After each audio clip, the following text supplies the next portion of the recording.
Hello, everybody, and welcome to the Summer 2016 edition of American Literature 1.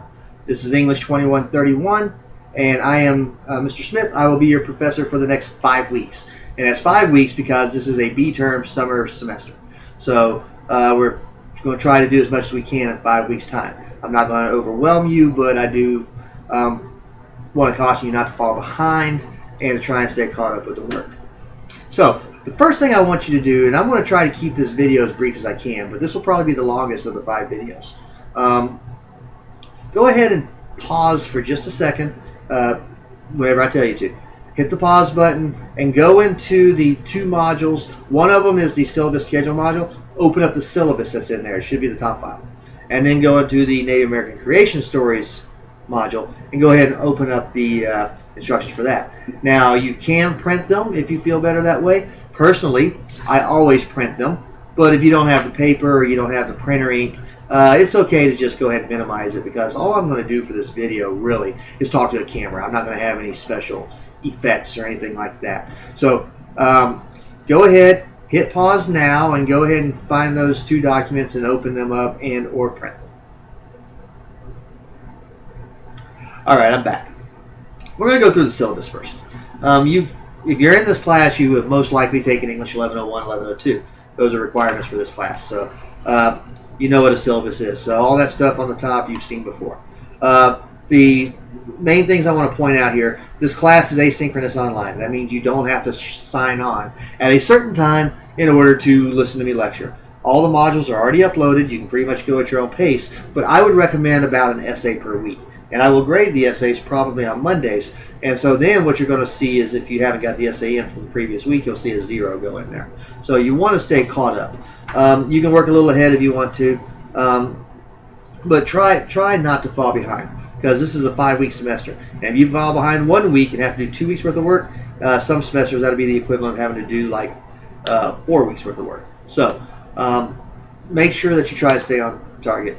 The best way to reach me is through email, either the email that's on the top of the syllabus, or you can go through this Georgia View thing and email me through that email as well. I check my emails frequently. I'm only in my office for about 3 hours a day during the summer, and you'll notice that it's only Monday through Thursday, because Fridays the campus is closed. So campus is closed on Friday, Saturday, Sunday, so only Monday through Thursday is all I can do. So and I'm in there usually from 9 till noon. There are exceptions to this rule.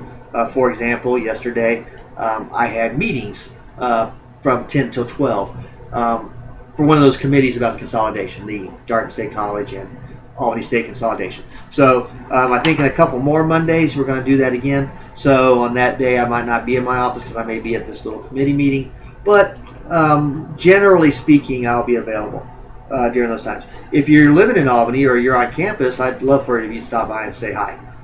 Introduce yourself to me.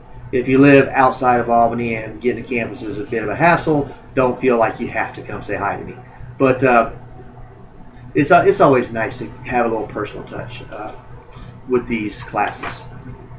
Alright, so going down, required texts. I forgot to bring the book home with me. It's actually in my office at school, but it's going to be Early American Writings. The editor is a guy named Giles Gunn, and it's the Penguin edition from 1994. It's going to cost about $20 if you go to our bookstore and get it, or if you go to Dorks and get it, it should be $20. You can probably find it for less money than that on somewhere like Amazon. And if you're an Amazon Prime member, you get it for less money than that, and you get free 2-day shipping. Excuse me. So that would be a nice little bonus to get it for $15 instead of $20. I chose this book for that very reason. I know many of you don't have financial aid in the summer. You used it all up in the the spring and the fall. So you're probably paying out of pocket for this class, and now you're paying out of pocket for the books as well. I got the cheapest book I could find for you that still has some good quality readings. So you're welcome. All right, attendance. You're going to have to sign in at least twice a week to do well in this class. You're going to have to sign in and watch these videos. These videos will be posted every Monday, except for next week. Next week, Monday happens to be the 4th of July, so I'll post it on Tuesday the 5th. But every other week, I'll have one of these videos posted for you on Mondays, usually by, I think, 6 or 7 a.m. It's not usually going to be any later than 7. So, sign in at least twice a week. withdrawals, case by case basis. Let me know if you're expecting to withdraw, and I may try to talk you out of it if I can. But if you feel the need to withdraw because of financial difficulties or because your work schedule or because family schedules or whatever, life doesn't come to a complete stop when you're in school. By now you probably know that. So if you feel the need to withdraw, the drop deadline will be July the 13th. Oh, I don't have it here. July the 13th, I believe, is going to be the drop deadline. So you're going to want to make your decision by then. So don't do that. All right, makeup work. If you have jury duty 1 week and you can't actually do the readings and write the papers, let me know. You can always scan them into your computer if you have a scanner. Send me the jury summons or send me a doctor's note, usually by scanning or whatever. If you are in the hospital and the doctor says you need to stay, keep resting and whatnot. So makeup work is done on a case-by-case basis. If you don't have any good reasons for being late on a paper, I will penalize you accordingly, and that's usually going to be a letter grade per week that's late. You'll see I'll probably try to start grading all the essays on Mondays or Tuesdays. Your first essay isn't due till next Tuesday, so that's going to be highly unusual. Everything else will be due on Monday. So usually on Tuesdays I will try to have graded your essay by the end of the day on Tuesday, so that way you'll know how you're doing in this class. These essays are not going to be very long. They're going to be pretty short. They are going to require that you utilize what you've read, but and we'll talk about that in a minute with the Native American creation stories. But you don't want to fall behind. All right, criteria for grading writing you can read on your own. The major errors you can read on your own. The evaluation is 5 papers. That's it. Each paper is going to be between 250 to 500 words. 250 to 400 words. So basically about 1 or 2 pages, something like that. That's all you really need to give me. Usually 2 good, well-written pages will get you an A, as long as you follow the rubric. And I'm going to show you what that rubric is when we go into the Native American creation stories. All right. So 5 papers, 1 per week. That's the way that works. All right. Plagiarism. I will tell you now, you do not want to plagiarize in my class. Not if you know what's good for you. I actually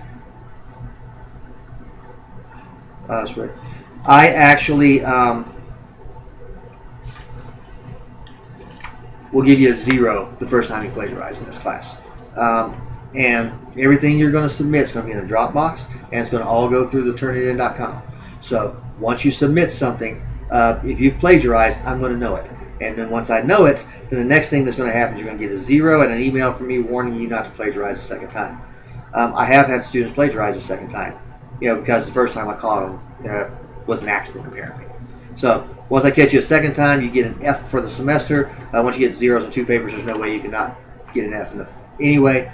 And I'll just go ahead and withdraw you from the class, and you won't be allowed to log in again. So do not cheat. If you're not sure what plagiarism is, I think in one of my modules in the web page, I have a plagiarism document. And then, of course, the next thing is the schedule. So, and I've done it by week numbers, week 1 through week 5. All right. The due dates are not written in here in the schedule, but the due dates are on the drop boxes. So when you sign in, well, actually, the due dates are on here. Okay, so the due dates are on here. So I take that back. So once you, so the due dates will usually be right here at the bottom. Try and get those papers in by those due dates so that I can get them graded. And they'll usually be on Monday nights, except for next week when it's 4th of July week. The other exception is going to be the last week of the semester when I've got it on a Sunday night, because quite frankly, I cannot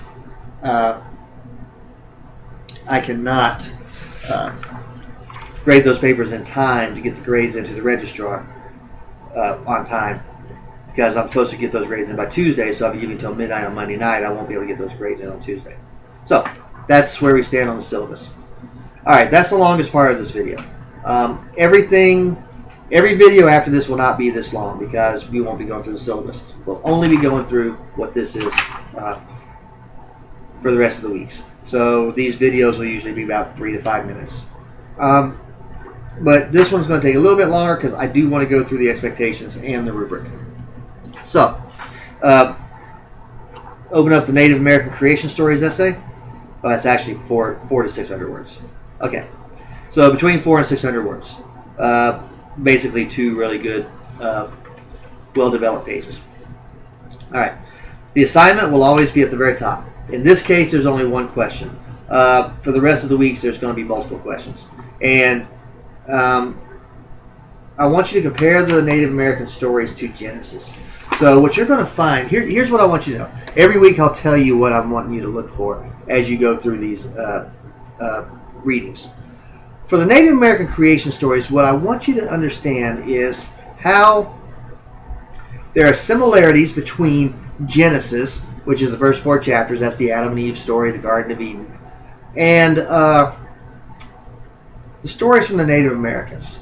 And there's some suggestion that there may be some crossover between the stories, especially after the Europeans came to the North American continent and the Native Americans started incorporating the Garden of Eden stories into their own creation stories. But there are also stark differences.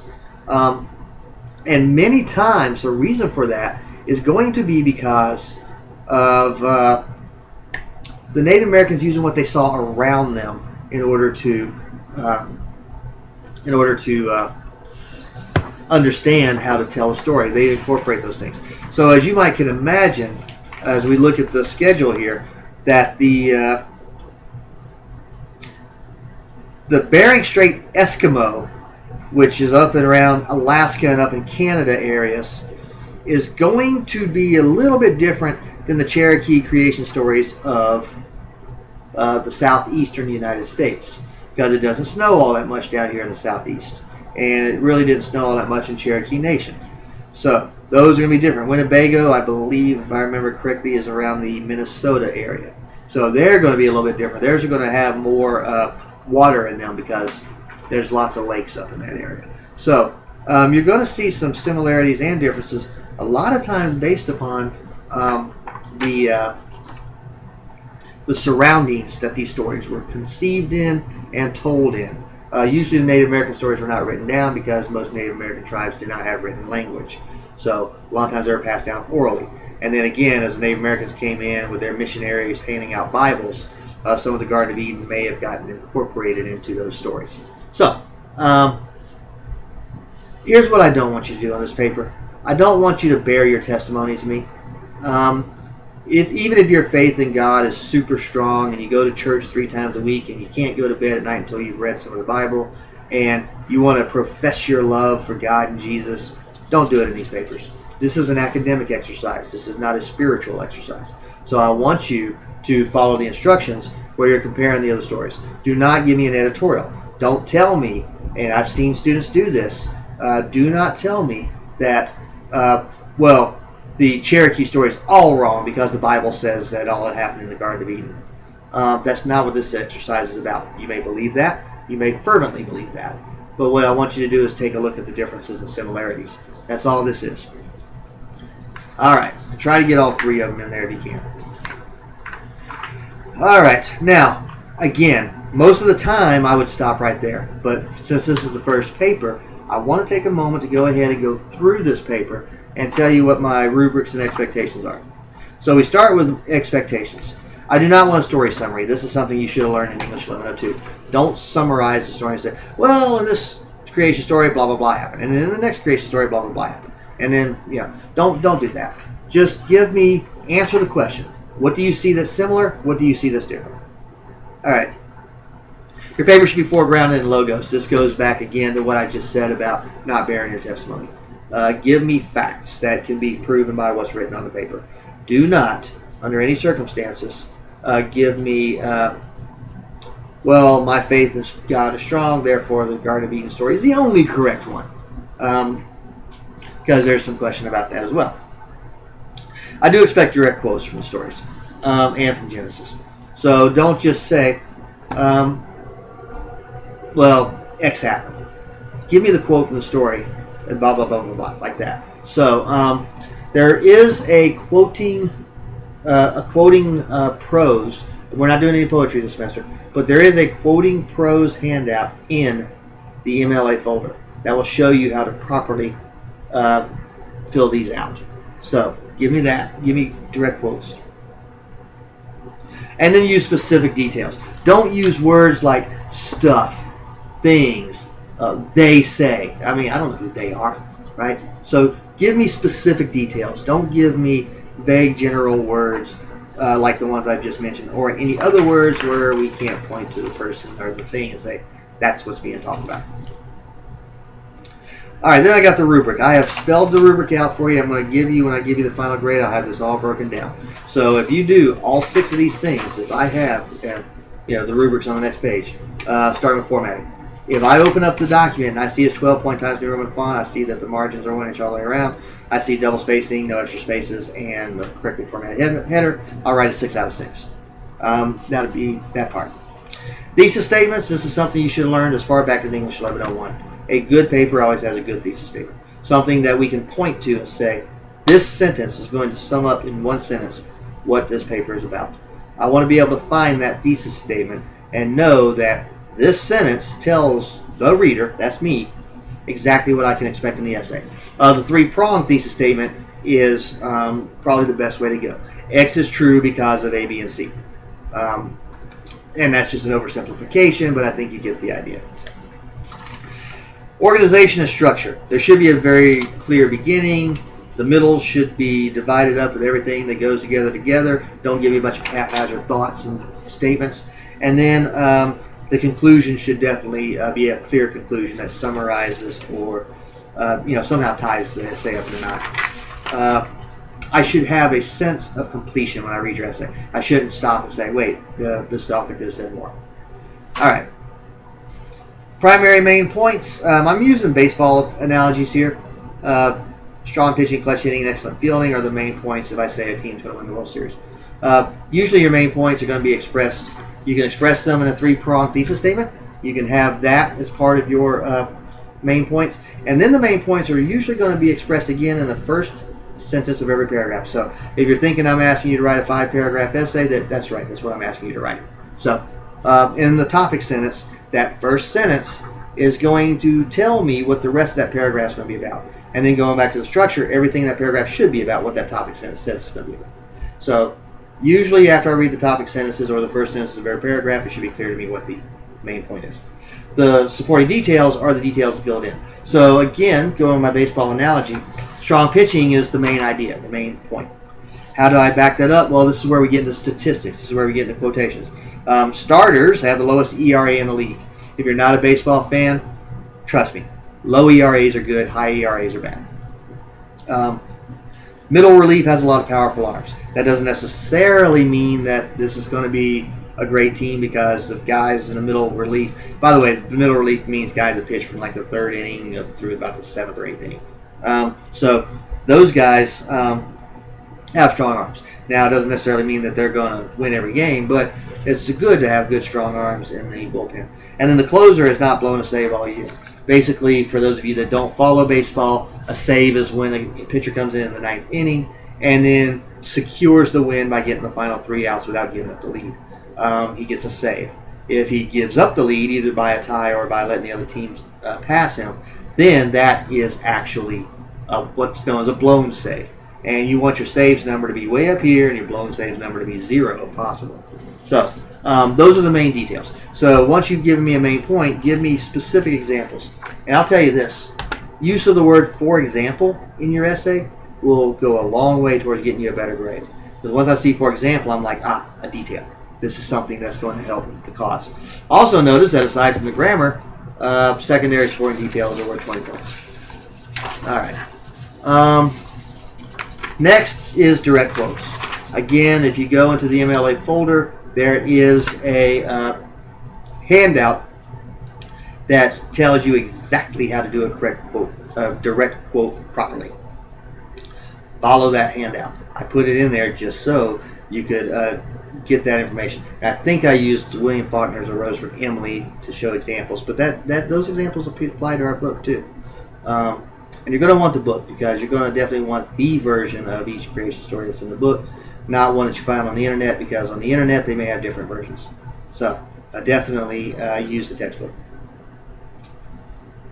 So you're going to want to make sure if it's a short quote, it's in quotation marks, the citation comes before the final end mark punctuation, and that it's cited by page number only. Or if you need to put the author's name in there, do that. If it's a block quote, make sure that it's not in quotation marks unless the author puts quotation marks in there. Make sure that it's set off the proper distance and that it's really a block of quote, not blended into the paragraph. So quotation formatting and usage really are going to be important here. I can't give you credit for properly formatting a quote if you don't have a quote. And finally, we're almost done, folks. The surface errors. Spelling errors, sentence structure, that means the run-on sentences, the fragments. Agreement errors, whether they be subject, verb, or pronoun antecedent. Punctuation. Usually commas is the problem area here. Another problem area might be something like apostrophes, or people will use an apostrophe where they're not supposed to. Clarity issues. Is it clear what the antecedent of the pronoun is? Verb tense consistency. And you errors. Something you're not going to want to do in your essay is use the word you if it doesn't come up in a direct quote. So don't say something like, when you read the Cherokee creation story, you will learn that blank. Because you have no idea what I learned when I read that story. So it shows not knowing your audience. It's too casual. You want to keep this a little bit formal. I'm your teacher, not your golfing buddy. And you're going to want to, you can insult people if you say you all the time. So please don't do that in the essay. So that's it. This, like I said, will be the longest video of the semester, but it's an important video because it's getting you started. So please get that book. Get started on the Native American creation stories. In the syllabus, under the book, I put the ISBN number. That's how you can go to somewhere like Amazon and make sure you're getting the right book. It's because that ISBN number is like any other UPC barcode. It tells exactly what book it's supposed to be. And that one will be the one edited by Giles Gunn.